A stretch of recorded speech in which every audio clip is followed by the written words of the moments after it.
गणेश जी महाराज रिद्धि सिद्धि के दातार की जय हो संतोषी माता।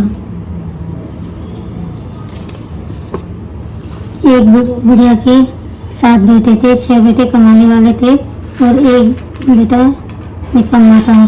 बुढ़िया माँ 6 पुत्रों के लिए रसोई बनाती, भोजन कराती और उसका जो कुछ झूठा बचता उसे 7वें पुत्र को दे देती। 7वां पुत्र भोला भाला था, इस सबका मन में विचार न करता था। वह एक दिन अपनी पत्नी से बोला, देखो मेरी माता का मुझ पर कितना प्रेम है। वह बोली, क्यों नहीं, सबका झूठा बच्चा तुम्हें खिलाती है। वह बोला, ऐसा नहीं हो सकता, जब तक आंख से देख न लूं मान नहीं सकता। पत्नी ने हंसकर कहा, देख लोगे तब तो मानोगे। कुछ दिन बाद एक बड़ा त्योहार आया। घर में 7 प्रकार के भोजन और चूरमे के लड्डू बने। वह पत्नी की बात को जांचने के लिए सिरदर्द का बहाना बनाकर पतला कपड़ा सिर पर ओढ़कर रसोई में जाकर सो गया और कपड़े में सब देखता रहा। 6 भाई भोजन करने आए। उसने देखा माँ ने उनके लिए सुंदर सुंदर आसन बिछाए, 7 प्रकार की रसोई परोसी, आग्रह कर करके उन्हें भोजन कराती रही। वह देखता रहा। 6 भाई भोजन कर उठ खड़े हुए, तब माँ ने उनकी थालियों में से लड्डू के टुकड़े को उठाया और एक लड्डू बनाया। जूठन साफ करके माँ ने उसे पुकारा, उठ बेटा, 6 भाई भोजन कर गए, अब तू ही बाकी है, उठ भोजन कर ले। उसने कहा, माँ मुझे भोजन नहीं करना, मैं परदेश जा रहा हूँ। माता ने कहा, कल जाना हो तो आज ही जा। वह बोला, हाँ हाँ जा रहा हूँ। ये कहकर वह घर से निकल गया। चलते समय उसे पत्नी की याद आई। वह गौशाला में कंडे थाप रही थी। वहां जाकर वह बोला, मेरे पास तो कुछ नहीं है, अंगूठी सो ले लो और अपनी कोई निशानी मुझे दे दो। वह बोली, मेरे पास क्या है, ये गोबर भरा हाथ है। ये कहकर पत्नी ने उसकी पीठ पर गोबर की हाथ की छाप मार दी। वह चल दिया। चलते चलते दूर देश पहुंचा। वहाँ एक साहूकार की दुकान थी। वहां जाकर बोला, सेठ जी मुझे नौकरी पर रख लो। साहूकार को नौकर की सख्त जरूरत थी। साहूकार ने कहा, काम देखकर तनख्वाह मिलेगी। उसने कहा, सेठ जी जैसा आप ठीक समझे। उसे साहूकार के यहाँ नौकरी मिल गई। वह प्रातः 9 बजे से रात्रि 12 बजे तक काम करने लगा। कुछ दिन में दुकान का लेन देन, हिसाब किताब, ग्राहकों का माल बेचना, सारा काम करने लगा। साहूकार के नौकर थे, वे सब चक्कर खाने लगे। ये तो बहुत होशियार बन गया। सेठ ने भी अपना उसका काम देखा और 3 महीने में उसे मुनाफे का साझेदार बना लिया।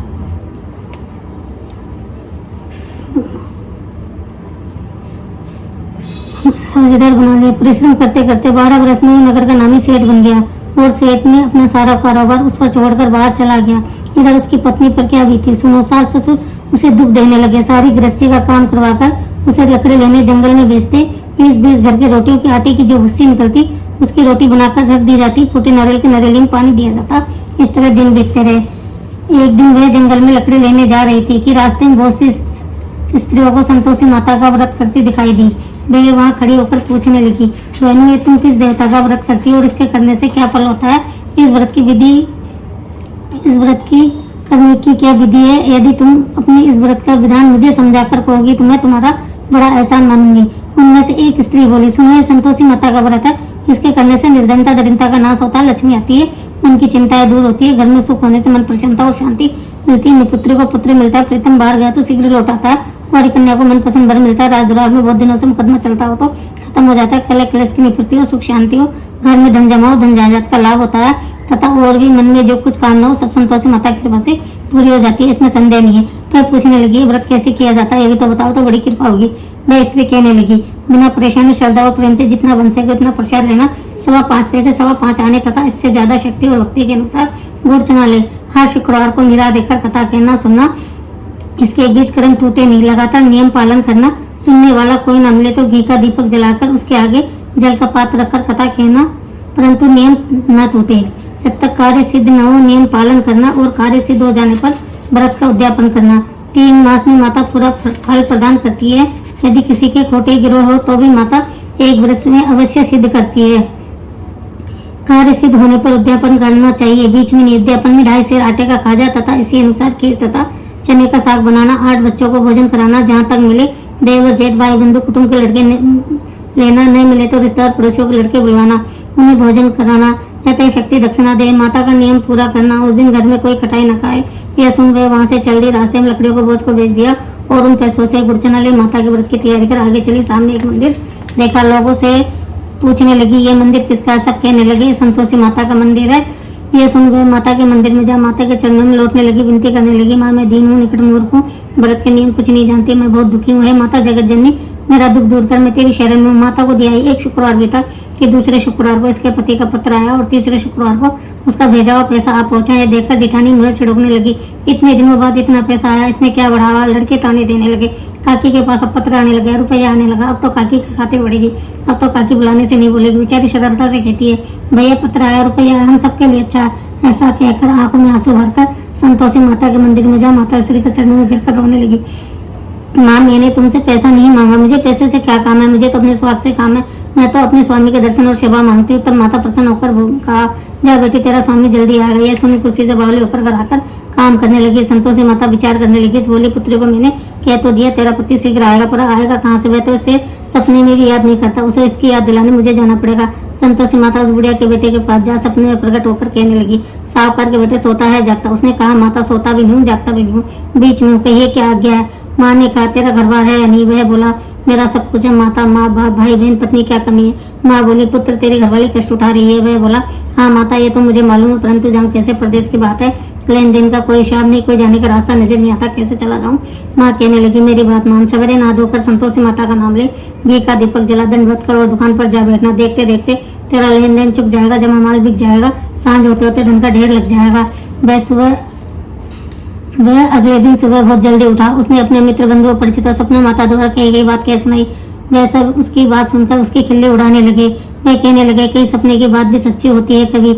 एक बूढ़ा व्यक्ति बहुत समझदार था। वह बोला, देखो भाई, मेरी बात मानो, इस तरह साँच या झूठ कहने के बदले देवता ने जैसा कहा वैसा तेरा करने में क्या जाता है। बूढ़े की बात मानकर नहा धोकर उसने संतोषी माता को प्रणाम किया, फिर घी का दीपक जलाकर दुकान पर जा बैठा। थोड़ी देर में उसने देखा कि देने वाले रुपये लाए, लेने वाले हिसाब लाए।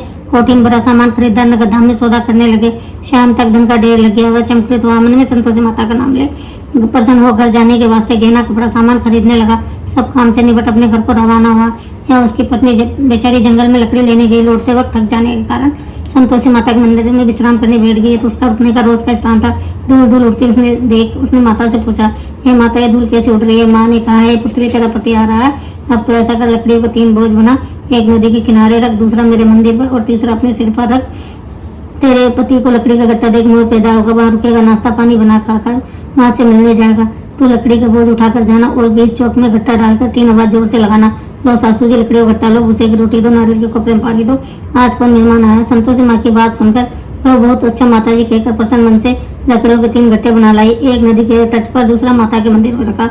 इतने में वह मुसाफिर वहाँ आ पहुंचा। सूखी लकड़ी देख उसकी इच्छा हुई कि अभी यहीं विश्राम कर भोजन बना खा पी कर गाँव चले। इस प्रकार भोजन कर विश्राम कर वह अपने गाँव में आ गया। उसी समय बहुत सिर पर लकड़ी गट्टा लिए आई। उसने गट्टा आंगन में डाला और जोर से 3 आवाज दी, लो सासू जी लकड़ी का गट्टा लो, भूसे की रोटी दो, नारियल के कोपरे में पानी दो, आज कौन मेहमान आया। यह सुनकर उसकी सास ने अपने दिए कष्टों को बुलाने तो कहा, बहू तू ऐसा क्यों कहती है, तेरा मालिक ही तो आया है। वह एक मीठा भात खाकर कपड़े गहने पहन। पत्नी की आवाज सुनकर उसका स्वामी बाहर आया और उसके हाथ में पहनी अंगूठी देखकर व्याकुल हो गया। वह अपनी माँ से पूछता, माँ ये कौन है? माँ कहती है, बेटा ये तेरी पत्नी है। आज 12 बरस हो गए जब से तू गया, तब से सारे गांव में जानवर की तरह भटकती फिरती है, काम काज घर का कुछ करती नहीं है, 4 समय आकर खा जाती है। अब तुझे देखकर भूसे की रोटी और नारियल को कोपरे में पानी मांगती है।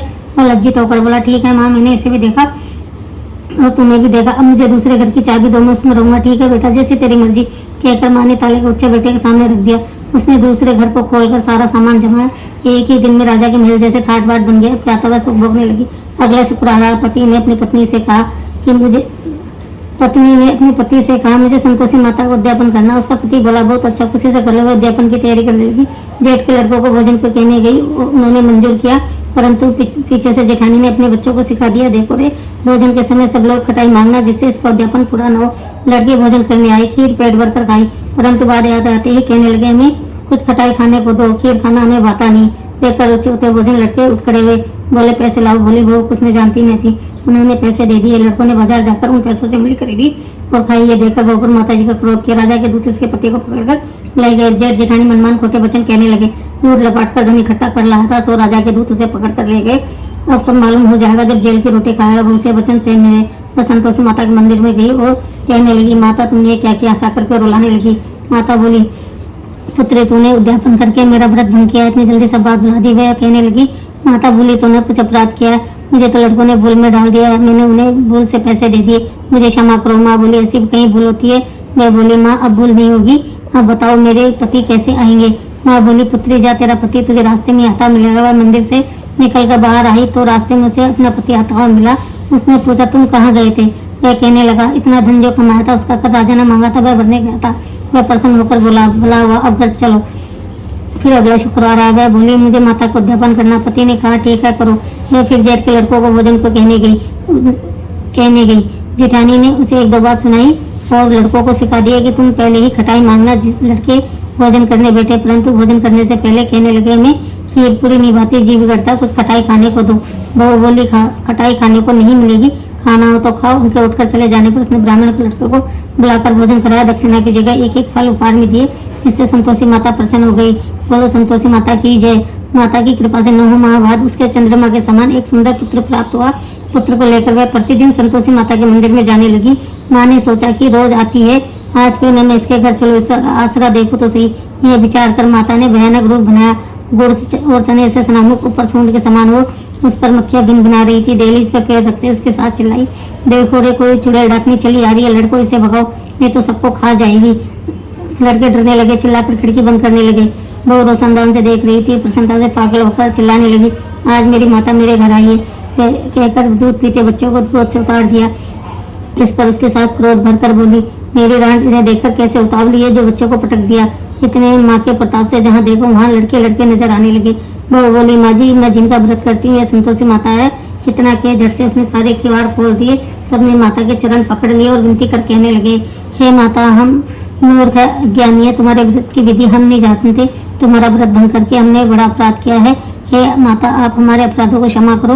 इस प्रकार बार बार कहने पर संतोषी माता प्रसन्न हुई। इसके बाद उसकी सास कहने लगी, हे संतोषी माता, आपने बहू को जैसा फल दिया वैसे सबको देना। जो कथा सुने या पढ़े उसकी मनोरथ पूर्ण हो। बोलो संतोषी माता की जय। जय हो मातेश्वरी, जय हो जगत जननी। ये थी दोस्तों संतोषी माता की व्रत कथा।